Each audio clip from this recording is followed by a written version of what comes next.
तो स्वागत है आपका एमपीपीएससी क्लासेस के ऑनलाइन स्टडी प्लेटफॉर्म पे। मैं प्रिया बिसेन आपकी मेंटर। शुरू करने जा रहे हैं हम आज का टॉपिक जो है पेपर 6 निबंध से संबंधित। और आज हम उठा रहे हैं निबंध सुशासन, ठीक है, जिसको हम कहते हैं गुड गवर्नेंस। तो सुशासन से संबंधित ये जो पहला मैंने पेज आपको आपके सामने दिखा रही हूँ, ये इग्नू की वेबसाइट से लिया हुआ है। इसको दिखाने का उद्देश्य ये है कि जब आप सुशासन पे निबंध लिखें, ठीक है, पेपर 6 में जब निबंध लिखे सुशासन पे, तो आपको कुछ पॉइंट्स कवर करने हैं। देखिए, निबंध में तो कोई ऐसे फ्लो चार्ट या पॉइंट या ऐसी कोई चीज़ नहीं होती है। उसमें तो सीधा होता है कि आप पैराग्राफ में सारी चीज़ें अपनी अभिव्यक्त करते चलते हैं। तो जब आप सुशासन की अवधारणा या सुशासन पे निबंध लिखें, ये बहुत अच्छा इग्नू पे दिया हुआ है। आप चाहे तो इग्नू की वेबसाइट या गूगल पे भी डालेंगे ना, तो ये आपके सामने मैटर निकल के आ जाएगा। इसमें सबसे पहले है इसका उद्देश्य क्या है, इसकी प्रस्तावना क्या है, सुशासन की ओर, सुशासन की अवधारणा, शासन और सुशासन, सुशासन की महत्व, इसकी विशेषता और भारतीय संदर्भ में इसका क्या मतलब भारतीय परिप्रेक्ष्य में इसका क्या है, मतलब इसका क्या उद्देश्य है और इसकी क्या प्रासंगिकता है। सही वर्ड क्या है तो इसकी प्रासंगिकता क्या है। सुशासन का नया स्वरूप, शासन विवरण समीक्षा सारांश, इस तरह से जो है इसमें पूरा ऑफिशियल वेबसाइट पे दिया है। ये काफी बड़ा था, लगभग मान के चलिए कि 30-35 पन्नों का था। तो मैंने इसको कंसाइज करके छोटे से फॉर्मेट में आपके लिए लेके आई हूँ। तो जब आप सुशासन के ऊपर निबंध लिखें, तो सबसे पहले हमको बताना पड़ेगा कि what is the basic concept. सुशासन का मतलब क्या है। सुशासन सु प्लस शासन है ना।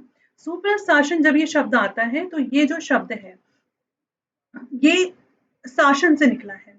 शासन का मतलब क्या होता है, शासन का मतलब होता है निर्णय लेने की, जिसके द्वारा निर्णय लागू किए जाते हैं की प्रक्रिया। निर्णय लेने की एवं जिसके द्वारा निर्णय लागू किए जाते हैं की प्रक्रिया को हम क्या कहते हैं, हम कहते हैं शासन।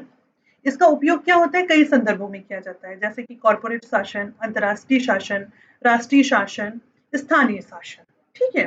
तो शासन जो है अलग अलग परिप्रेक्ष्य में अलग अलग रूप से प्रयोग किया जा सकता है।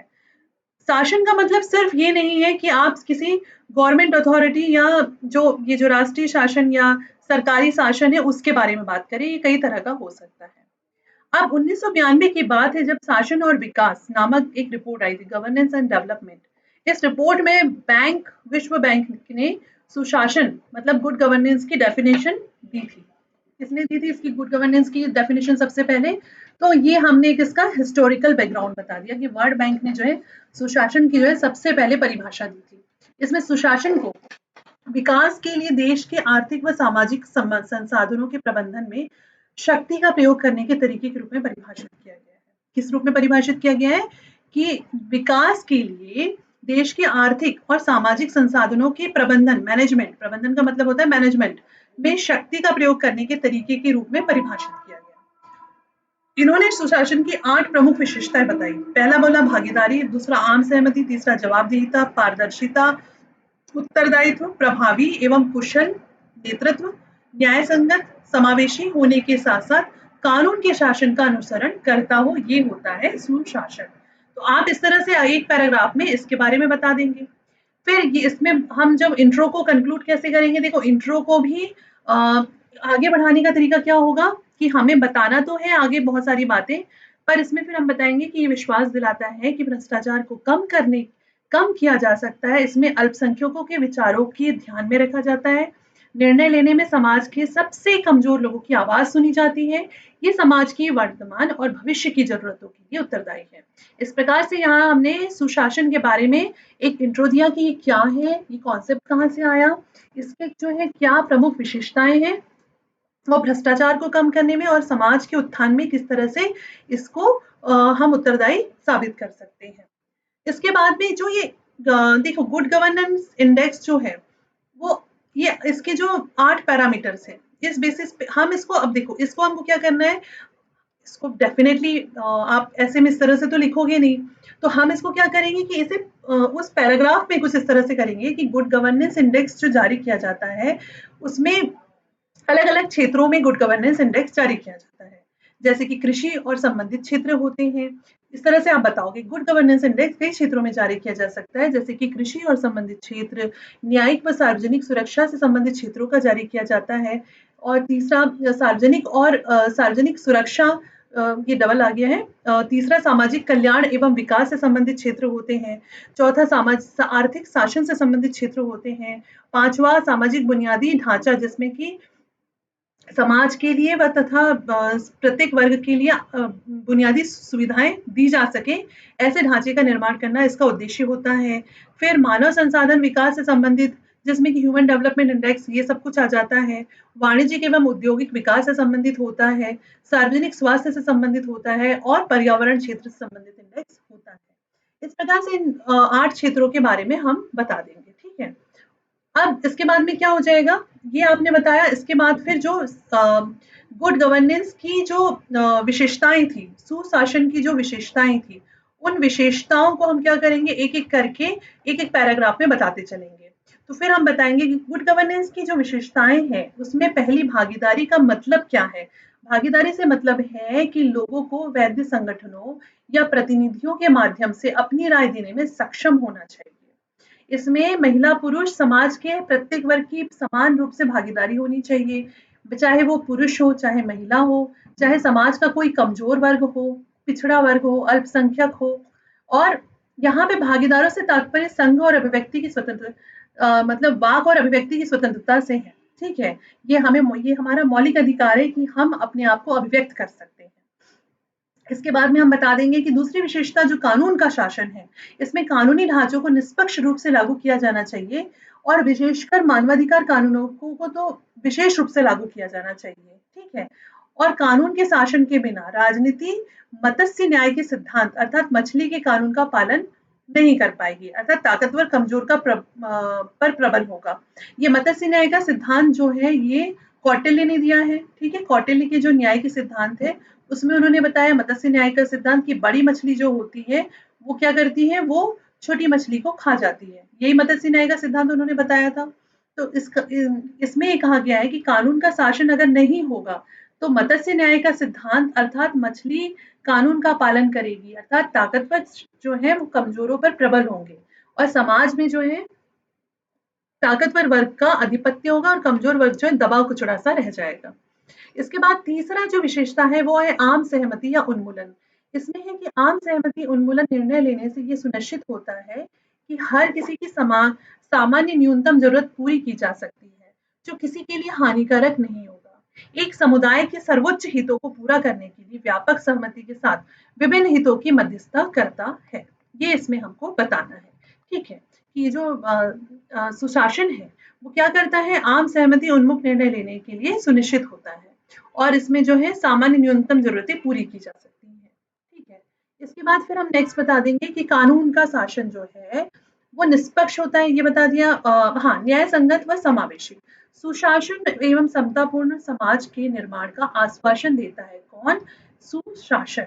सुशासन हमको क्या देता है, सुशासन जो है हमको एक समतामूलक समाज के निर्माण का आश्वासन देता है कि समाज में जो है सभी को समान रूप से दर्जा दिया जाएगा और लोगों को अपना जीवन स्तर सुधारने व उसे बनाए रखने के अवसर होने चाहिए, उनको अवसर भी मिलने चाहिए। प्रभावशीलता व दक्षता विभिन्न संस्थानों को अपने समुदाय की जरूरतों को पूरा करने वाले परिणाम उत्पन्न करने में सक्षम होना चाहिए। समुदाय के संसाधनों का उपयोग अधिकतम उत्पादन के लिए प्रभावी रूप से किया जाना चाहिए। ये सब इसमें हम बता देंगे। फिर हम बताएंगे कि जवाबदेहिता, जो कि बहुत ही जरूरी है, ये आपने एथिक्स में भी पढ़ा होगा कि सुशासन का जो है ये सबसे इम्पोर्टेंट पॉइंट है कि लोगों को बेहतरी पर आधारित है। सरकार को बिना कि लोगों के सरकार के बिना लोगों के प्रति जवाबदेही नहीं हो सकता है, ठीक है। सुशासन का उद्देश्य क्या है, लोगों की बेहतरी पे आधारित है और सुशासन सरकार के बिना लोगों के प्रति जवाबदेही नहीं हो सकता है। जितने भी सरकारी संस्थान होते हैं या निजी संस्थान होते हैं या कोई संगठन, चाहे वो नागरिक संगठन हो या सार्वजनिक संगठन हो या कोई एनजीओ हो या संस्थागत हो, उनके हितकारों के प्रति जवाबदेही ठहराया जाना चाहिए। उन्हें हितधारकों के प्रति, मतलब जो उनसे जुड़े हुए लोग हैं, उनके प्रति उनका जवाबदेहिता सुनिश्चित होनी चाहिए। उसके बाद है पारदर्शिता, ट्रांसपेरेंसी, जो कि सबसे आवश्यक तत्व है। जनता के लिए सुलभ हो सारी चीजें, निगरानी होनी चाहिए इनकी और पारदर्शिता का मतलब है मीडिया पर किसी प्रकार का नियंत्रण नहीं होना चाहिए, लोगों तक सूचनाओं की पहुंच भी होनी चाहिए। और रिस्पॉन्सिवनेस, अनुक्रियाशीलता, मतलब अगर कोई संस्थान है या कोई नागरिक संगठन है या कोई निजी संस्था है या सरकारी संस्था है, तो उसके द्वारा उचित समय में सभी हितधारकों को सेवाएं प्रदान की जानी चाहिए। ये नहीं कि थोड़े टाइम के बाद जो है वो निष्क्रिय रूप से पड़ा रहे, या हितधारक आ रहा है तो आपके पास उसका जवाब ही नहीं है। ये नहीं होना चाहिए। आपको क्या होना चाहिए, आपको जो आपके पास में लोग आ रहे हैं सुविधाएं लेने या अपनी समस्याएं लेके, तो उनके लिए आपको हमेशा क्या होना चाहिए, तत्पर रहना चाहिए। अब सुशासन का संदर्भ, तो देखो सुशासन जो है, इतना बताने के बाद फिर हम बता देंगे कि सुशासन का संदर्भ कहाँ से लिया। सबसे पहले भगवत गीता में सुशासन के बारे में बताया गया, जहाँ भगवान कृष्ण अर्जुन को सुशासन, नेतृत्व, कर्तव्य परायणता, आत्मबल को कई प्रकार से संदर्भित करते हैं, जिसमें आधुनिक संदर्भ में पुनः व्याख्या की जा सकती है, बिल्कुल की जा सकती है। जो भगवत गीता में भगवान कृष्ण ने कहा था वो आज के संदर्भ में पुनः व्याख्या योग्य है। कौटिल्य के अर्थशास्त्र में, जो कि बहुत पहले लिखा गया था, राजा के कार्यों को लोगों के कल्याण के लोगों राजा के कार्यों में लोगों के कल्याण को सबसे ऊपर माना गया है। ठीक है, ये कौटिल्य ने उस समय ही बता दिया था। उसके बाद में महात्मा गांधी को भी हम बता देंगे कि उन्होंने सुराज पर जोर दिया था, जिसका मतलब क्या होता है, सुशासन।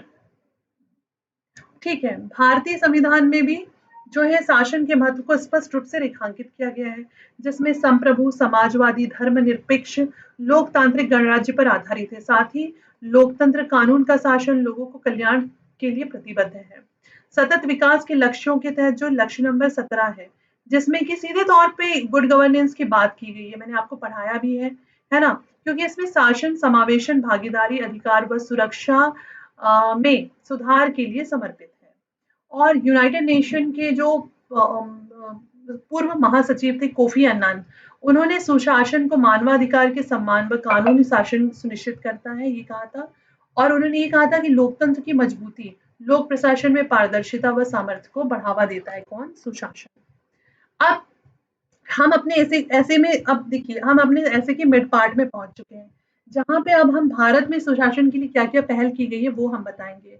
तो जो आरटीआई है, ठीक है, राइट टू इंफॉर्मेशन, इसके बारे में हम थोड़ा सा बता देंगे कि नागरिक व राजनीतिक अधिकारों पर अंतर्राष्ट्रीय करार, international covenant on civil and potential rights, ICCPR के लिए, इसको हिंदी में ही लिखिएगा, एक पार्टी के रूप में भारत ने आईसीसीपीआर के अनुच्छेद 19, ये जरूर मेंशन कीजिएगा, आर्टिकल 19 के अनुसार नागरिकों की सूचना के अधिकार को प्रभावी रूप से गारंटी देने के लिए एक अंतर्राष्ट्रीय दायित्व का पालन किया। इस तरह से आप जब बताएंगे तो आपका आंसर में क्या होगा, एक वेटेज बढ़ेगा कि आपको इसके बारे में डीप नॉलेज है ना। तो हम आरटीआई के बारे में, सीधे आरटीआई के बारे में ना लिखते हुए सबसे पहले हम क्या करेंगे, हम ये बताएंगे कि नागरिकों एवं राजनीतिक अधिकारों पर इंटरनेशनल करार, अंतर्राष्ट्रीय करार, जिसको हम ऐसे भी लिख सकते हैं आईसीसीपीआर, इसको हिंदी में भी आप लिख सकते हैं international covenant on civil and potential right, मतलब इसको देवनागरी में लिख सकते हैं ऐसा, इंटरनेशनल, इस टाइप से करके पूरा, है ना, international covenant on civil and potential political rights. तो इसको आपने लिखा, उसमें आपने बता दिया कि एक पार्टी के रूप में भारत में आईसीसीपीआर की धारा 19 के अनुसार नागरिकों को सूचना के अधिकार को प्रभावी रूप से गारंटी देने के लिए अंतर्राष्ट्रीय दायित्व का पालन किया। ठीक है, एक सेकंड।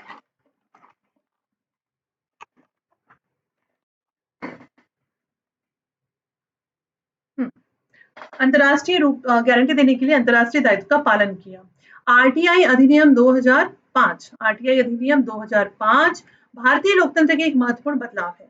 यह नागरिकों को सूचना तक पहुंच प्रदान करता है, जो बदले में अधिक सामुदायिक आवश्यकताओं के प्रति नागरिकों को जवाबदेह बनाता है। इसके बाद फिर हम इसमें बता देंगे ई गवर्नेंस। तो राष्ट्रीय ई गवर्नेंस योजना जो है, ये भारत सरकार की पहले है, एक आरटीआई हो गया, दूसरा ई गवर्नेंस हो गया। नेशनल ई गवर्नेंस प्लान सभी सरकारी सेवाओं को नागरिकों के लिए उनके क्षेत्रों में सुलभ बनाने, कॉमन सर्विस डिलीवरी आउटलेट के माध्यम से उपलब्ध कराने, किफायती लागत पर सभी सेवाओं की दक्षता, पारदर्शिता, विश्वसनीयता सुनिश्चित करने के लिए लागू की गई है। ई गवर्नेंस प्रभावी रूप से नई उभरती हुई सूचना प्रौद्योगिकी आईसीटी के युग में बेहतर कार्यक्रम व सेवाएं प्रदान करता है, जो दुनिया भर में तेजी से सामाजिक आर्थिक परिवर्तन के लिए नए अवसर उपलब्ध कराता है। ई गवर्नेंस का उन नागरिकों पर सीधा प्रभाव पड़ता है जो सरकार द्वारा दी जाने वाली सेवाओं के साथ प्रत्यक्ष लेन-देन के माध्यम से लाभ प्राप्त करते हैं। ठीक है? इस तरह से आपने अपने आंसर में बता दिया। देखिए, मैं पढ़ के इसलिए बता रही हूँ ताकि चीज़ों की समझ अच्छे से बन सके, है ना? तो हमको इस तरह से ई गवर्नेंस को यहाँ पे पोर्ट्रे करना है, मतलब यहाँ पे हमको इस तरह से उसको प्रदर्शित करना है।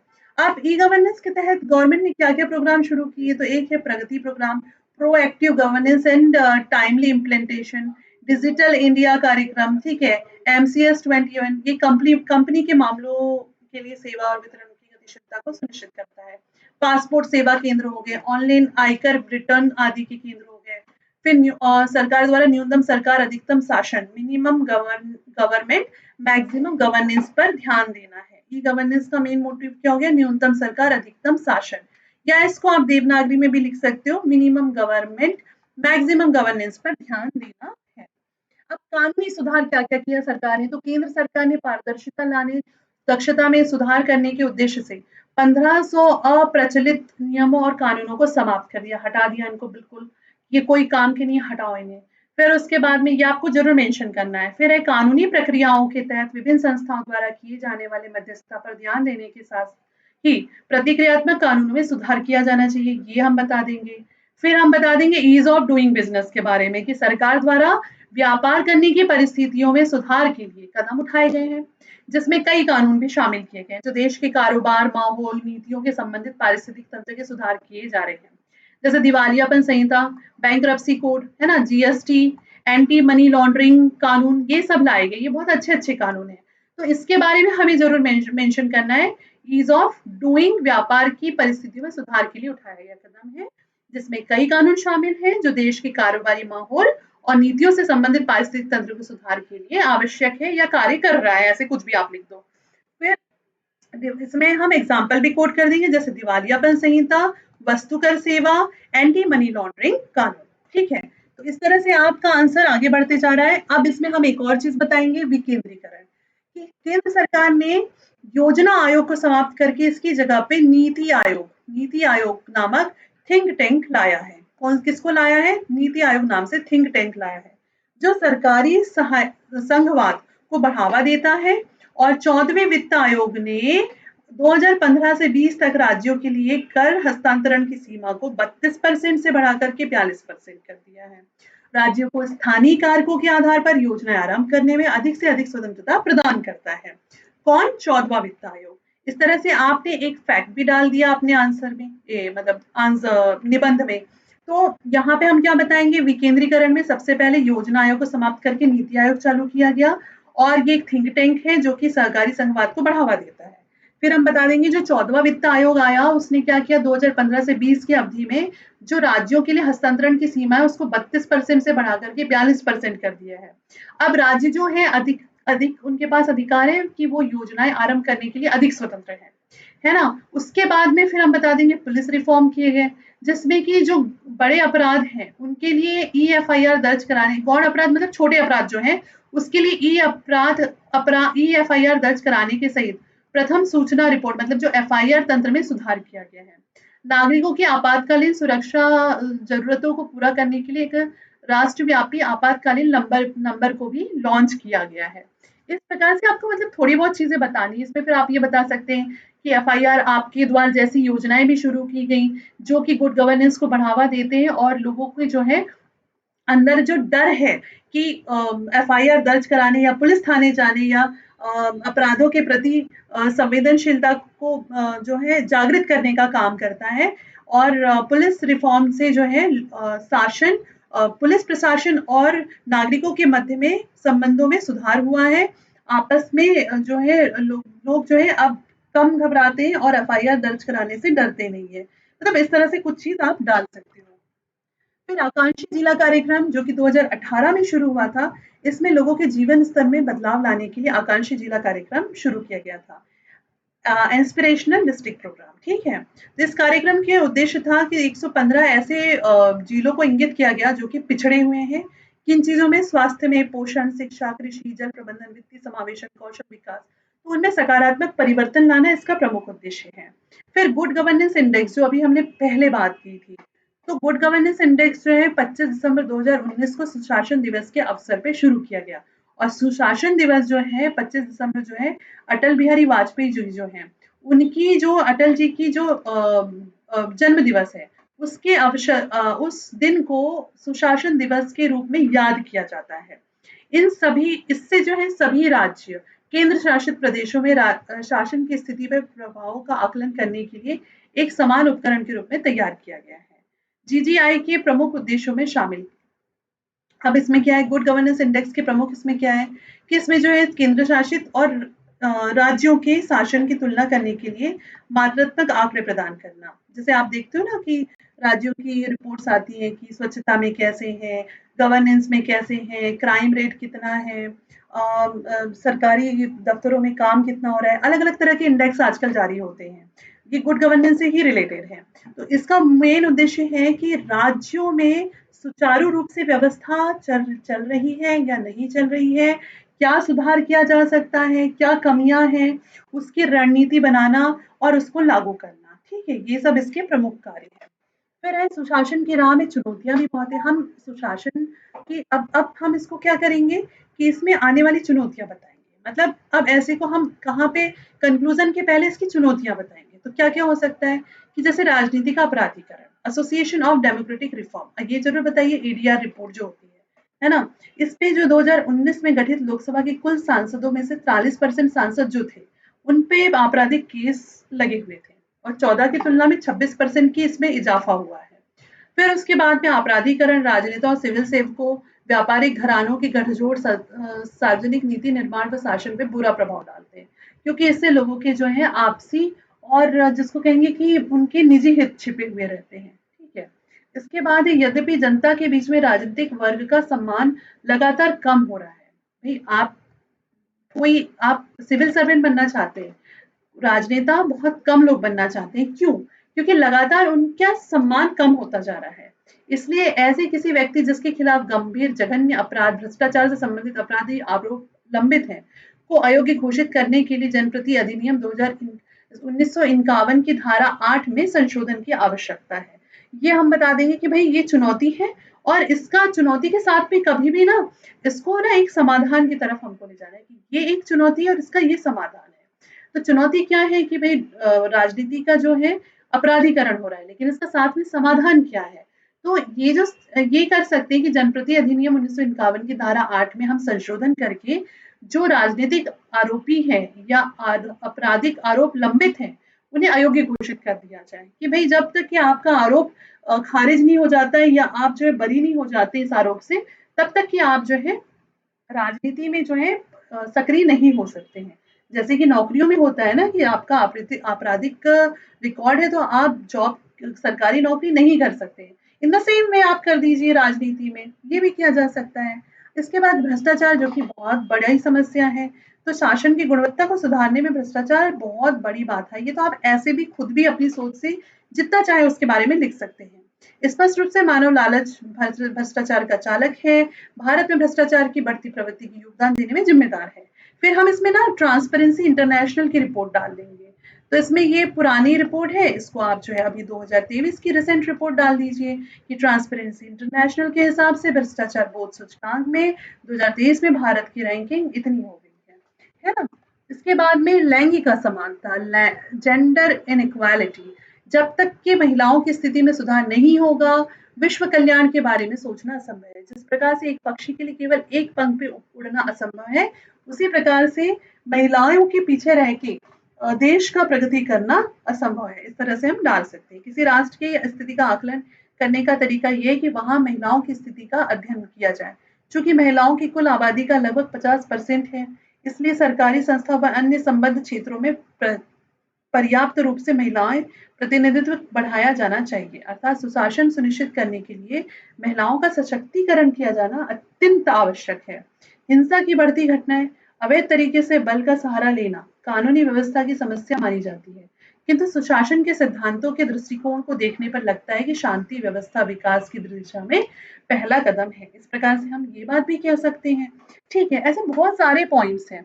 न्याय में देरी, तो भई नागरिकों को जो है न्याय पाने के लिए भटकना पड़ता है। जैसे अभी एमपीपीएससी में एमपीपीएससी के आरक्षण का मुद्दा हाई कोर्ट में कितने सालों से लंबित है। इस वजह से 2013 से 2019 से लेकर के अभी तक का जो है प्राविधिक सूची का 13% का रिजल्ट अभी तक के क्लियर नहीं हो पाया है ना? और ऐसे दूसरी जो पीएससी की एग्जाम्स हुई है जिसमें कि कई सारे ऐसे कैंडिडेट्स होते हैं जो कि याचिका लगाते हैं, लेकिन उनका कहीं ना कहीं उन्हें न्याय नहीं मिल पाता है। तो ये तो मैं आपको एक एग्जाम्पल दे रही हूँ, ये आपको लिखना नहीं है लेकिन एक समझ के लिए है कि क्यों न्याय पाने का अधिकार है लेकिन हमें न्याय समय पे मिल नहीं पाता है ना? फिर है प्रशासनिक प्रणाली का केंद्रीकरण। तो महात्मा गांधी के अनुसार ये ऐसा आप किसी का कोट डाल सकते हो। महात्मा गांधी के अनुसार जब पंचायती राज स्थापित हो जाएगा तब लोकमत ऐसे अनेक कार्य कर दिखाएगा जहां हिंसा का कोई स्थान नहीं होगा। पंचायती राज संस्थान भारत में ग्रामीण स्थानीय स्वशासन की प्रणाली है। स्थानीय स्वशासन का अर्थ है स्थानीय लोगों द्वारा निर्वाचित निकायों के माध्यम से स्थानीय मामलों का प्रबंधन। सामाजिक व आर्थिक रूप से पिछड़े लोगों का सीमांकन कि भाई जो पिछड़े लोग हैं, एसटी एससी है ना, उन्हें मुख्य धारा में लाना, उनके लिए प्रावधिक संवैधानिक प्रावधान है लेकिन वास्तविकता में शिक्षा आर्थिक गतिविधियों आदि जैसे कई क्षेत्रों में अभी भी वे पीछे हैं। तो इसके बाद फिर हम निष्कर्ष दे सकते हैं कि निष्कर्ष क्या हो जाएगा इतना सब कुछ बताने के बाद कि शासन के प्रभावी कार्य पद्धति देश के प्रत्येक नागरिक से संबंधित है। शासन की प्रभावी कार्य पद्धति किससे संबंधित है? प्रत्येक हर नागरिक से संबंधित है। नागरिक राज्य द्वारा दी जाने वाली अच्छी सेवाओं के खर्च वहन करने के लिए तैयार है, लेकिन इसके लिए क्या जरूरी है? पारदर्शिता, जवाबदेहिता, बौद्धिक शासन प्रणाली, पक्षपात पूर्वाग्रहों से मुक्ति। देश में सुशासन बहाल करने के लिए अंत्योदय की गांधीवादी सिद्धांत के प्रावधान हेतु हमारी राष्ट्रीय रणनीति सुधार करने की आवश्यकता है। भारत को शासन में सत्यनिष्ठा की धारणा को विकसित करने पर ही ध्यान देना चाहिए ताकि शासन को अधिक नैतिक बनाया जा सके। सरकार को सबका साथ, सबका विकास, सबका विश्वास आदर्श पर कार्य करते रहना चाहिए। समावेशी विकास को बढ़ावा देना चाहिए। ठीक है, इसके साथ में आप अपने आंसर को यहाँ पे कंक्लूड कर सकते हो। और चाहे तो जैसे ये मुझे एक पॉइंट और लगा था कि सत्यनिष्ठा भी इसमें डाला जा सकता है, जो हम स्टार्टिंग में जहाँ डिस्कस कर रहे थे वहाँ पे कि सत्यनिष्ठा के बारे में थोड़ा-सा ये आप डाल सकते हो। ये आपके ऊपर डिपेंड है कि सत्यनिष्ठा मजबूत नैतिक सिद्धांत होने का एक आवश्यक गुण है और समग्रता, शुचिता, ईमानदारी शामिल है। इससे न केवल सच्चरित्रता, ईमानदारी बल्कि आचार संहिता सख्ती से पालन करना भी शामिल है। शासन की एक प्रभावी प्रणाली या हम यहाँ पे लिख सकते हैं कि गुड गवर्नेंस सिविल सुशासन की एक प्रभावी प्रणाली और सामाजिक आर्थिक विकास के लिए सत्यनिष्ठा आवश्यक है। शासन और सत्यनिष्ठा का दार्शनिक आधार ये है कि शासन की नैतिक अवधारणा पूर्वी पश्चिमी देशों के साहित्य जैसे भगवत गीता, अर्थशास्त्र, कन्फ्यूशियन, प्लूटो आदि से मिली है। मतलब इसको आप ऐसा समरी टाइप से भी लिख सकते हो। और शासन प्रशासन के संरक्षक है, पब्लिक ट्रस्ट का सम्मान करना चाहिए। सुशासन में सत्यनिष्ठा का उद्देश्य शासन में जवाबदेहिता सुनिश्चित करना, लोक सेवा में ईमानदारी बनाए रखना, अनुपालन सुनिश्चित करना, लोगों का विश्वास सरकारी प्रक्रियाओं में बना रहे, कदाचार, धोखाधड़ी, भ्रष्टाचार के संभावना से बचाना। इस प्रकार से बता करके आप अपने आंसर को कंक्लूड कर सकते हैं। तो यहाँ पे हमने क्या देखा कि जब हमको सुशासन पर निबंध लिखना हो, ठीक है, तो सबसे पहले हम इसका क्या देंगे? हम इसका देंगे प्रस्तावना। ठीक है, प्रस्तावना हमारी जो मैंने आपको बता दिया कि इसकी परिभाषा हो गई, इसकी परिभाषा के साथ में हम इसकी जो है थोड़ा-सा हिस्ट्री बता देंगे कि जो वर्ल्ड बैंक ने इसके बारे में क्या बोला है ना? और ये सारी चीज़ें। इसके बाद में फिर हम इसकी जो है विशेषताएँ बताएँगे। विशेषताएँ बताने के बाद में फिर इसके जो प्रमुख 8 कारक हैं वो हम बता देंगे। इसके बाद में फिर हम जो है मेन बॉडी पे आएँगे, जिसमें कि हम जो है सुशासन से संबंधित जो अलग-अलग सारांश जो है सुशासन कहाँ-कहाँ से लिया गया है ना? वो बता देंगे कि भगवत गीता में क्या कहा गया, कौटिल्य ने क्या कहा, प्लूटो ने क्या कहा, ऐसे करके बहुत सारे पॉइंट्स में बता देंगे। उसके बाद फिर हम आगे बढ़ेंगे, फिर बताएँगे कि इसके सामने चुनौतियाँ क्या-क्या हैं। फिर हम क्या बताएँगे चुनौतियाँ क्या-क्या हैं। उसके बाद में भारत ने इसके लिए आगे की भारत सुशासन के लिए क्या-क्या कार्य कर रहा है और क्या-क्या उसमें समस्या है, वो सारी चीज़ बता देंगे जैसे कि ई गवर्नेंस वाली चीज़ हो गई, है ना? और जितने भी हमने पॉइंट्स देखे थे वो सारे पॉइंट्स बता देंगे। उसके बाद फिर हम हमारे आंसर को जो है निष्कर्ष दे करके कंक्लूड कर देंगे, है ना? इस प्रकार से आप इस ऐसे को बहुत अच्छे से लिख सकते हैं अपने हिसाब से। कुछ इसमें हमने साथ में हमें इंडेक्स, है ना, रिपोर्ट्स भी इसमें डालना है। तो ये ज़रूर याद रखिएगा, मैंने बीच-बीच में जो बताया था। तो आई होप कि ये वीडियो आपको पसंद आएगा और आपके लिए काम करेगा। Thank you so much for watching this video.